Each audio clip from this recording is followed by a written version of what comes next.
Ford government has been making billions of dollars worth of pre-election promises, from license plate sticker rebates to hospital renovations. People with disabilities are asking when they will get help. They say they can't survive on disability payments. Some, like the person I'm about to introduce you to, are planning to apply for MAID, medically assisted dying, because it's becoming too hard to live. I'm not suicidal. That's not it. It's that sometimes it's a choice between burning to death and jumping out of a high-rise building. I like to at least have that choice. Richard Ewald has COPD. He also lives with chronic pain, depression, and stage 4 liver disease. He survives on Ontario Disability Support Payments, or ODSP, but barely. His payments are $1,169 a month to cover rent, food, and all essentials. He says he is going to apply for medically assisted dying in case his situation gets worse, and knows several others who are doing the same. I wouldn't be doing it if I wasn't so stuck in this situation and with ODSP. In 1998, a person with disabilities could receive up to $930 a month. 24 years later, that amount has gone up by just $239 a month. Then add in rising inflation. People on ODSP are literally getting poorer every month. Trevor Manson is on ODSP and co-chairs the ODSP Action Coalition. After paying rent and hydro, there's little left. You survive on about $50 a week of food.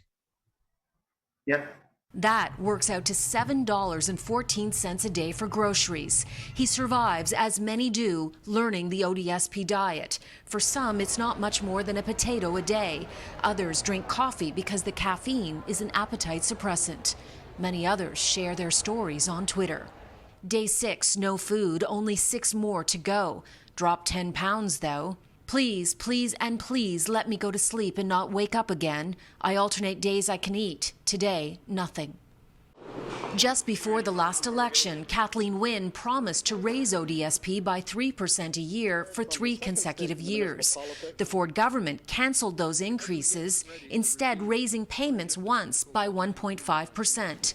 The federal Liberals announced in 2020 they would create a Canada Disability Benefit, but it hasn't happened. CityNews has asked the Ford government numerous times if it will increase ODSP rates. This was Doug Ford's response just yesterday.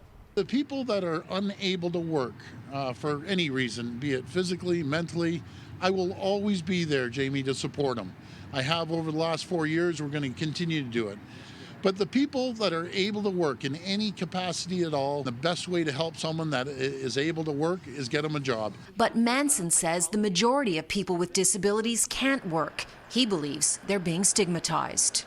There is sometimes misconception that there's all kinds of people faking it. Richard says his disabilities make it impossible for him to work. That's why he wants to use MAID. When it gets to the point, he would rather die than struggle to live on ODSP. If you had the choice between the 2 ways of going, which would you do? Prolonged suffering, or just get it over with? Just under 382,000 people are on ODSP at a cost of around $5 billion a year. The fact is, no government has done anything significant for people on ODSP since Mike Harris cut rates by 21% 27 years ago. The NDP and Green parties are promising to raise rates if elected. The Liberals this week said, stay tuned.